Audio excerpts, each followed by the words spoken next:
If you're someone of a particular age, you know about Forever 21.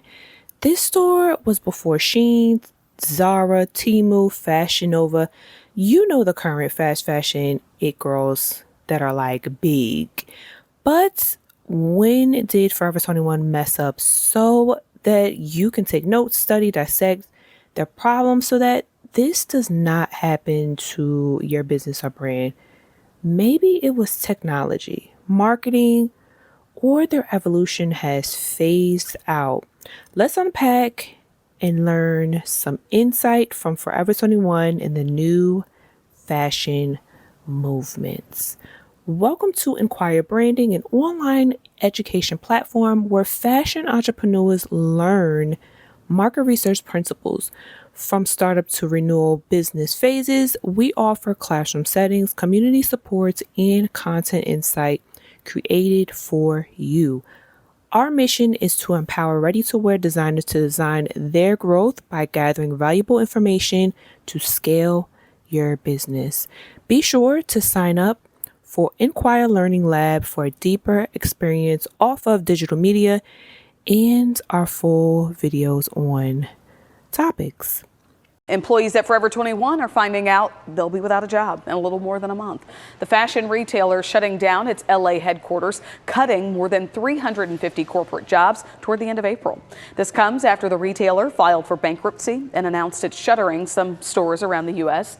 Officials are also trying to determine if they should sell the company.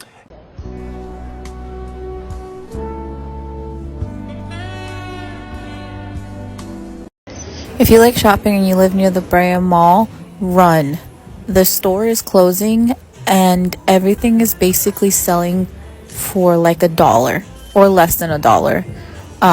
Everyone's kind of going through the boxes, and Sunday is the last day to be able to go, but it's so sad to see Forever 21 close. This is a place where I would go to get outfits for like parties and events.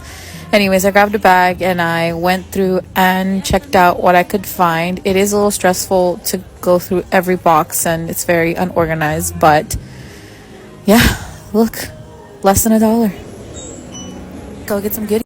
As you just heard in this clip, well, mini clips, the Forever 21 headquarters made some abrupt changes as of 2025, and they're closing down. But this doesn't just happen overnight. So I dug up some information and let's get into this written article in 2019 by data journalist at Statista Katarina, titled Forever 21 Bankruptcy. Forever 21 Falls Out of Favor with Teen Consumers. And it says, in quote, teenage clothing store brand Forever 21 is filed for bankruptcy on Sunday, saying it will close 178 stores in the United States in an attempt to overhaul its strategy. Worldwide, the brand will close 300 to 350 locations, and it wants to pull out of Asian and European market entirely. Forever 21 sales peaked in 2015 at $4.4 billion. The brand's peak in popularity with teen consumers likely came earlier than that year. While around 9 to 10% of United States teens listed the company as their favorite clothing brand during 2009, 2010, 2011, and that number was only 8% in early 2015 and has been as low as 5% since the fall of 2016. The same survey, which renders these results, Taking Stock with Teens by Piper Jaffray, has been showing for years that young consumers have been moving their business online and have been spending on athletic wear and sportswear more heavily, end quote. So that was the article. Well, some of the bulk of the article. I wanted to extract the most important stuff and information that kind of just talks about what we're here to learn today, which is lessons to unpack and unlearn from Forever 21, and also the branding and marketing tactic that just all falls in line with what's going on. So now remember, this was written in 2019, and what you have to think about, what was happening around the time that was influencing people to start wearing athletic wear and sportswear more. That's something you have to kind of just go back and research. We're not going to do that now because I have some more stuff to kind of just, talk to you guys about.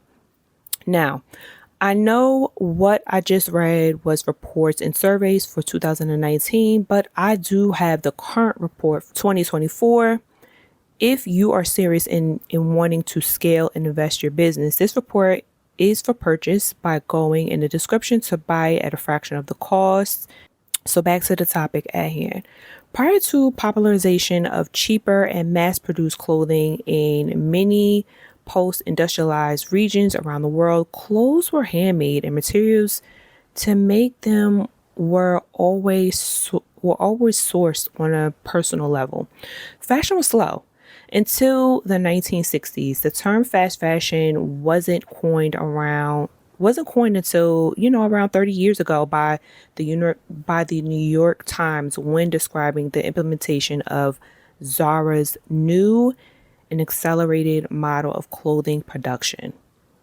All right, you guys, I hope you guys are taking note of that.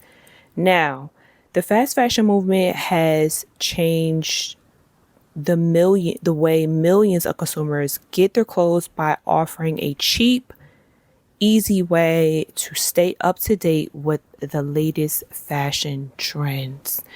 And also, I want to include, social media definitely does play a part in it because everyone is making content, so they don't want to be quote unquote be seen with the same outfit twice, which is crazy because we have a washing machine. So I'm just not really understanding that, but I digress. What does this mean for you and your business with this information given to you? That's something I can't answer for you unless we are face to face. We're doing a consultation and we're doing like an in-depth conversation. You will need to know, what category your clothing or your brand is in. What is your clothing production? And most importantly, your business model. Like, you have to take all of this in consideration and, just go back to what I just said, how I stated when Zara implemented the new and accelerated model, which is pretty much stuff that you need to kind of just take note of and make sure you are creating your own model within your business. So we tapped into Zara, which is one of the fast fashion brands with a brick and mortar as well as an online presence that everyone was going to before Shein and Fashion Nova. What are the current popular fashion and apparel websites at the moment? I know you're probably thinking that, or maybe I helped you think about it, but I thought about it and I said, let me put this in here and let me see if I can find a report. So survey was done by Similar Web, and the top three, I'm going to give you guys the top three. The top three, drum roll please. It is Shein.com. That is the number one. Nike is number two. And this one's going to be a shocker. Thanks for checking out the preview. Check out the full version of this video by clicking the link in the description, enquirebranding.kit, for the full entire video.